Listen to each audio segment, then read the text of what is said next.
Thank you, Ted. That was really great. I just want to pick up on two things I heard among all the great points that Ted was making. One is his important and in many ways profound point about equity.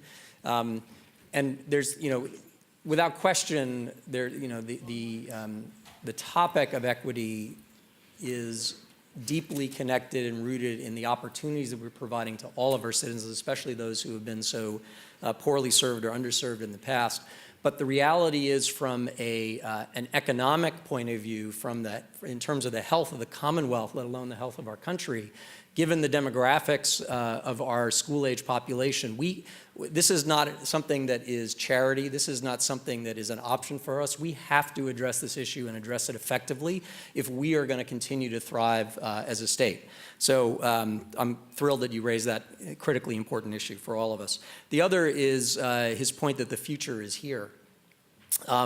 And he referenced the statistic around the scale and the growth of online education, but more broadly, all these various innovations that we've been talking about are present, are in our institutions, are in our environment, but they're just not necessarily evenly or thoroughly distributed. And I just want to cite one kind of interesting little anecdote, I guess, that give you perhaps underlining the sense of urgency that we should have about this work and taking advantage of the assets and the successes and the initiatives that are already underway.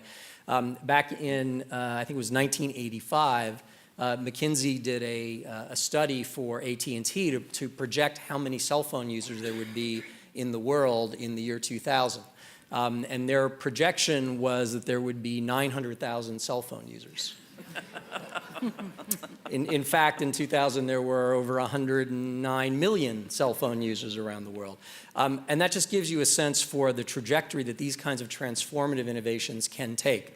I'm not sure exactly what path we're on, but I'm pretty convinced it's not simply a straight line. I think it is beginning to accelerate, and that's in some ways the purpose. The reason that we're here today is to move to hit the accelerator even further in order to take advantage of the opportunities that are already all around us. As I mentioned earlier, the American Council on Education is one of the largest, is actively involved in helping adult learners on their path to earn credentials and pursue their careers. It is in particular one of the largest sources of credit for prior learning. And although Massachusetts community colleges have been awarding credit for prior learning for many years, there's a tremendous opportunity for doing more and for creating more consistency and coherence across the entire system in order to lower barriers to entry and completion for more learners, in particular adult learners. Our next panel, which is moderated by Barbara McCarthy of Massasoit Community College, will tell us about a couple of new web-based tools that are enabling the expansion of prior learning assessment and providing students with critical information they need to navigate their path from college to career. Barbara? Thank you, Secretary Pizer. We're thrilled to be here and to be part of this extraordinary conversation today. We're here to give you a sneak peek on two exciting new web tools that are coming out of the community colleges to serve both our current and prospective students. One integrates data from career, education, and labor market, and the second explains how you can get credit for prior learning for work experience. My panelists are Kathleen Kirby, Statewide Project Director of GPSTEM, Karen Hynick, Vice President of Academic Affairs from Northshore Community College, Ann Tubbs, a student from Northshore Community College, and Cristy Sugarman, Director of Center of Alternate Studies, Northshore Community College. Let's get right to it. Kathleen, the two projects we're studying about today and learning about were supported by a Department of Labor grant. Yes, that's right. It was the GPSTEM grant funded both of these projects. In 2014, the 15 community colleges in Massachusetts applied for and received a $20 million grant from the Department of Labor TACT 4 program. The TACT 4 program is really, the goal of that funding is to increase the alignment of community college offerings, both of the certificates and degrees, with what the workforce needs are. Massachusetts received $20 million, which was the largest award of all the 50 states. Of that $20 million, $5 million was allocated for us to develop new online tools and systems that would help adult learners, unemployed people, underemployed people get into and finish their degrees. Would you tell us about the GPSTEMmass.com app? Yes, so one of the websites that we have created is called Guided Pathways to Success in Massachusetts, or GPSmass.com. The idea is that it brings in information and data from different sources to create a personalized online experience for an individual who is seeking to learn about a high-paying, high-demand career that they might be able to get into, and then to connect them with the community college programs that will help train them for those high-demand careers. Great. Do you want to give us a look at that web tool? You bet. I'm going to stand up because I know we've probably all been waiting to get up and move around, and so this is my opportunity. Let's see.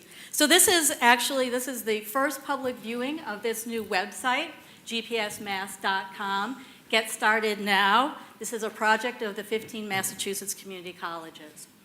Let me give you a little bit of information about the data that underlies this system.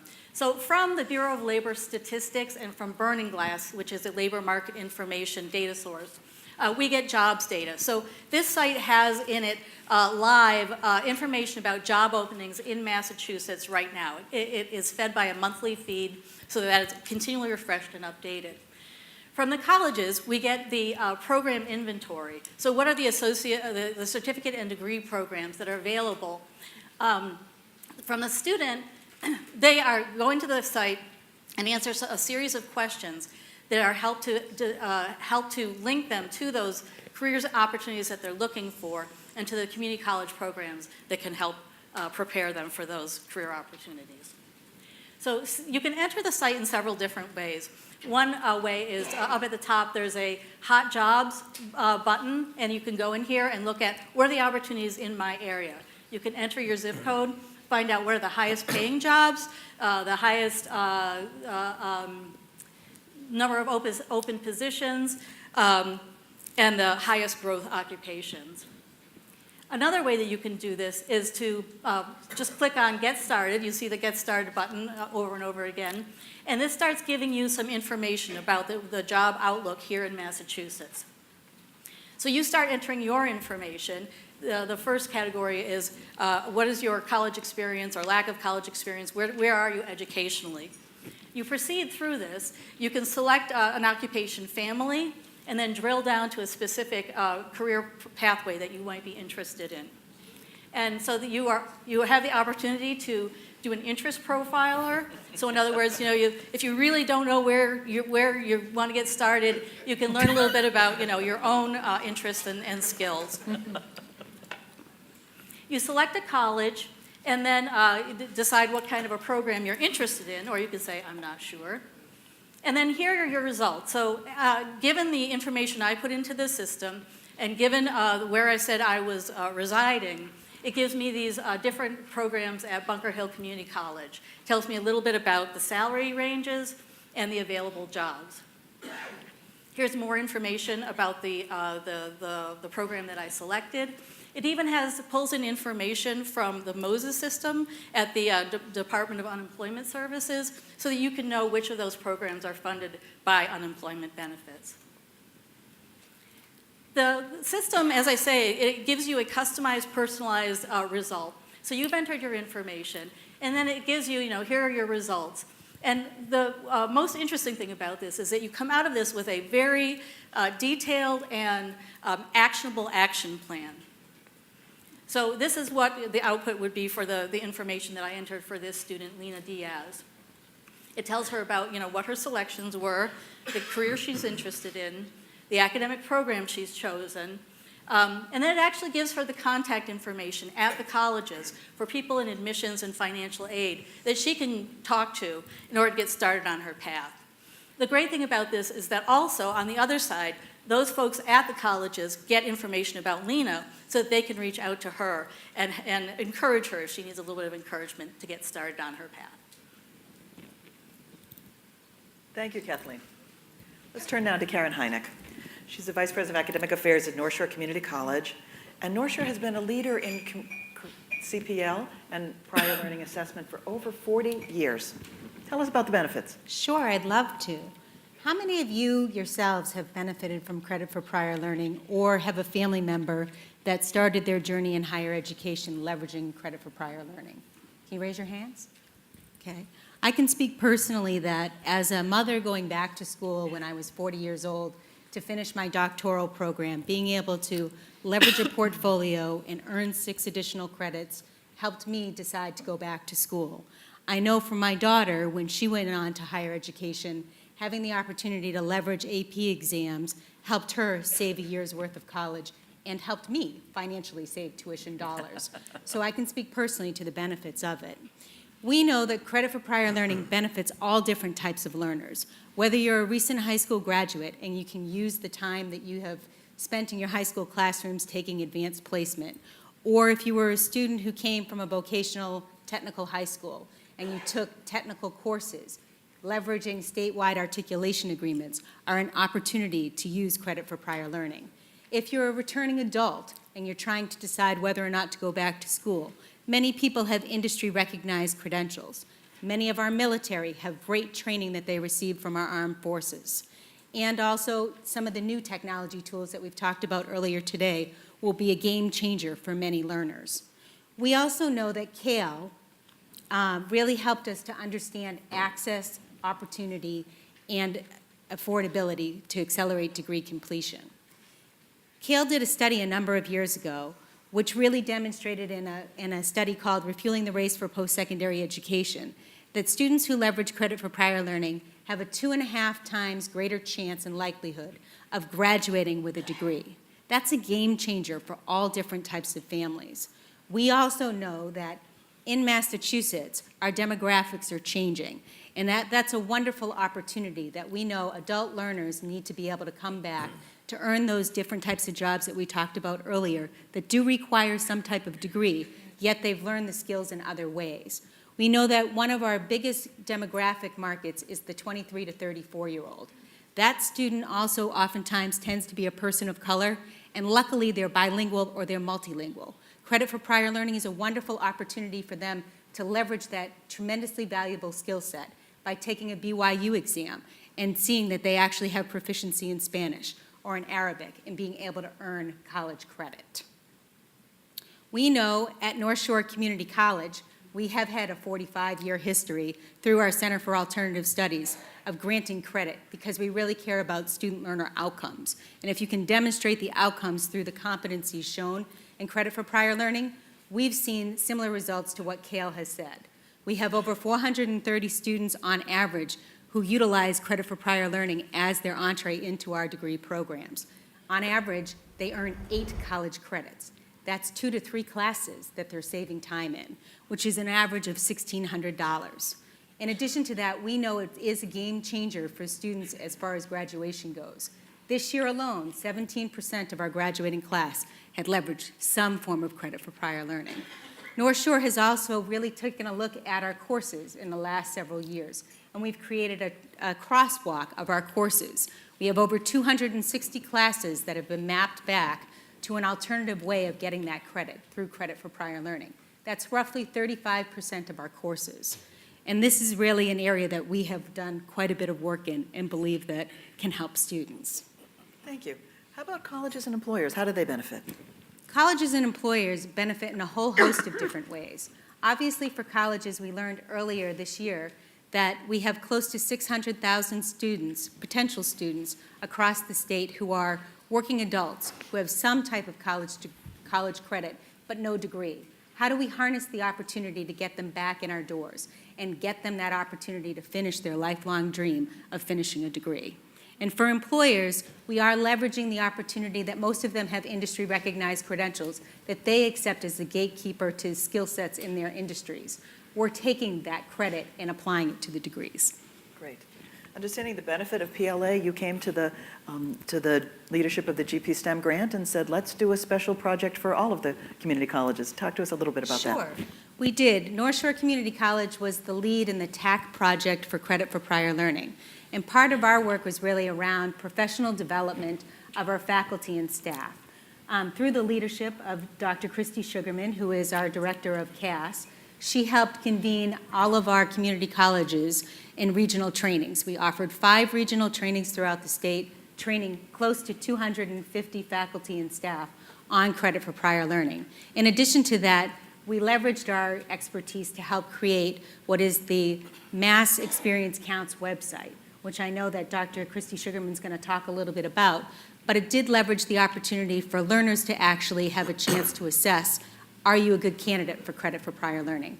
Because that's really the starting point, is a learner being even aware that this is an opportunity for themselves. So I'm now going to hand it over to Dr. Cristy Sugarman, if you would like to kind of leverage and talk through the website. Sure. Thank you, Dr. Hynick. What do I press to get it to move forward? So just an overview of the website. We launched it on September 1st. It was a venture of the 15 Massachusetts community colleges, and it's a public-facing website. And through the website, Massachusetts learners and prospective learners, everybody's a learner, can identify the community college of their choice and the programs within the community college of their choice that they might have interest in, dependent on their prior learning experience and their career goals. So the website houses innovative features. We've got, I'm going to call it CPL, we've got a CPL wizard, and the wizard allows learners to self-assess their suitability for credit for prior learning, and also to see what kinds of credit for prior learning they might be eligible for. So the wizard, once completed, generates a CPL resume, and the CPL resume can be shared by the student with the designated CPL specialist at the community college of their choice. The website also acts as a repository for crosswalks that detail course matches for CPL opportunity to courses across Massachusetts community colleges. And it also acts as a repository for the CPL submissions of the students. So whether they're doing an e-portfolio or whether they're doing a certificate, whether they are, have examination results that they'd like to share, these can all be submitted into the website for evaluation. So the credit for prior learning submissions are managed via an automated workflow. It's driven by email, and it's built into the website. So learners, CPL specialists, and for e-portfolios, coaches and evaluators can access a dashboard, and that allows them to electronically message each other, as well as for them to share the submissions from the student. We've had extremely positive responses so far. So we launched the website on September 1st. We've had extremely positive responses so far. Which one do I press? That one? Oh, there. I'm sorry. We've had extremely positive responses so far, especially as one of the big things about credit for prior learning is to be able to inform people about it and get them knowledgeable about it and engage with it early on in their academic career, because that's what really helps to accelerate these folks' success. Thank you. Thank you, Dr. Sugarman. I'd now like to introduce Ann Tubbs. Ann Tubbs is a Northshore Community College student who's leveraged credit for prior learning through her military experience. Ann, will you kind of overview for us what your experience was with credit for prior learning? Sure. Good morning. I retired from the United States Coast Guard as a Command Master Chief after 33 years. And along the way, I'd had Navy schools, Coast Guard schools. I actually started at Northeastern 107 years ago. And I found Northshore Community College, and I came into the Veterans Center, and I met Christine Babcock, who's the lovely administrator there. And she said, okay, you don't need to start from square one here. We have the credit for prior learning. I met Jessica Kennett, who works for Dr. Sugarman.